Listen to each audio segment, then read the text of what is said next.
Hello, and welcome to this interactive session on joint bleeds and complications in hemophilia. This is an animated guide which will take you into the knee joint to show you what actually happens.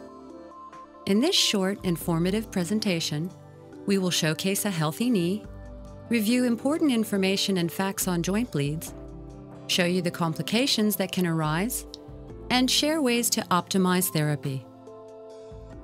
Let's start with a brief overview of joint bleeds. Joint bleeds are the most common complication in hemophilia, accounting for up to 85% of bleeding episodes in patients. Bleeds can occur in elbows, ankles, and knees, but knees are the most common. They can happen as a result of an injury, or can happen without any type of injury. Joint bleeds usually begin by age 2, when the child begins to move around more often. What actually happens during a bleed? It's best to look at bleeds in two ways: what happens in the short term and the long term. We'll begin with the short-term changes during an active bleed. Here is a healthy knee. There are 4 main bones to the knee: femur or thigh bone, tibia, or also known as your shin, the fibula, and patella or kneecap. The cartilage that surrounds the ends of the bones protects them from the constant friction of movement in that joint. There is a tissue that surrounds the joints called the synovium. The synovium produces synovial fluid, which works to lubricate the joints and keep them working properly. The clear fluid allows the cartilage between the bones to slide back and forth without any damage to the joint. Normally, there is no blood in the joint space, and the synovial fluid gets replaced frequently to keep the joint healthy and lubricated. Maintaining healthy cartilage and synovium is key. Now, let's look at what happens in an acute bleed. Joint bleeds can occur spontaneously or be caused by an injury. You can see the blood beginning to leak into the joint space.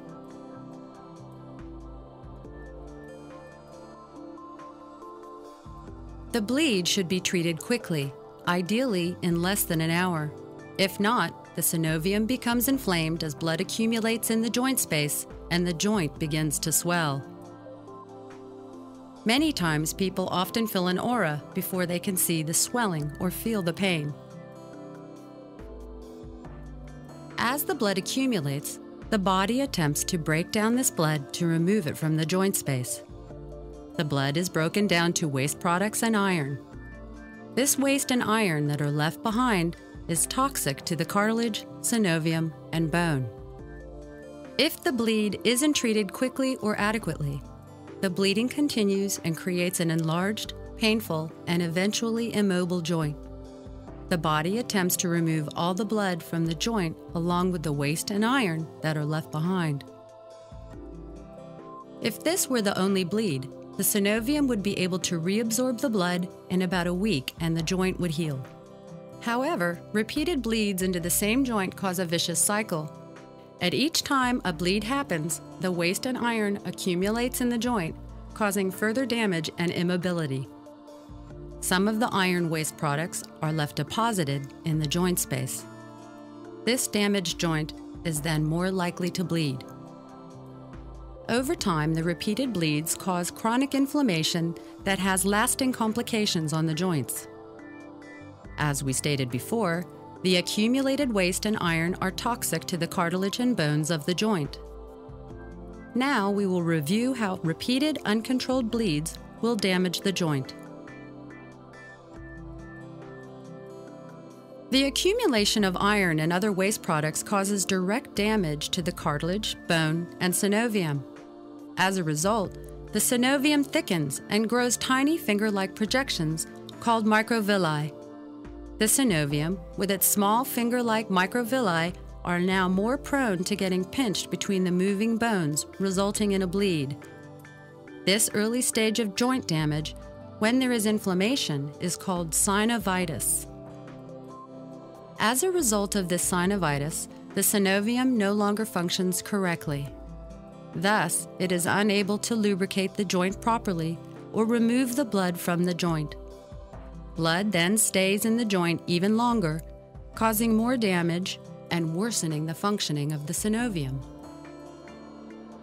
Blood also has a toxic effect on the cartilage and prevents it from repairing itself. As this happens, the joint may form bony cysts with a loss of bone mass called osteoporosis. Further pain and immobility usually accompany this change in bone structure. With repeated, uncontrolled bleeds, more blood waste is accumulated in the joint space. There is more damage to the synovium and cartilage until the joint is unable to move. It resembles a crippling type of painful arthritis, and the damage becomes permanent. Preventing long-term joint damage is very important. Keeping joints healthy can have a major impact on your future goals. But how do we try to keep our joints in good shape?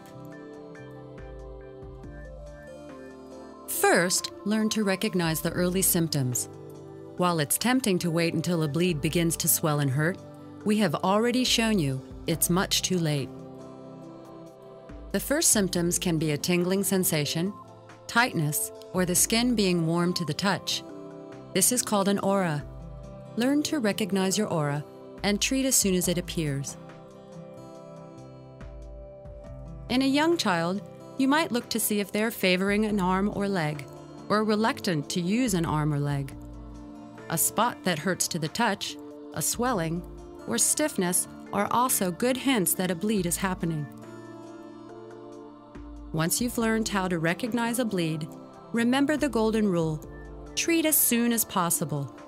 Treat within the first signs of bleeding whenever possible. Faster treatment means less blood in the joints.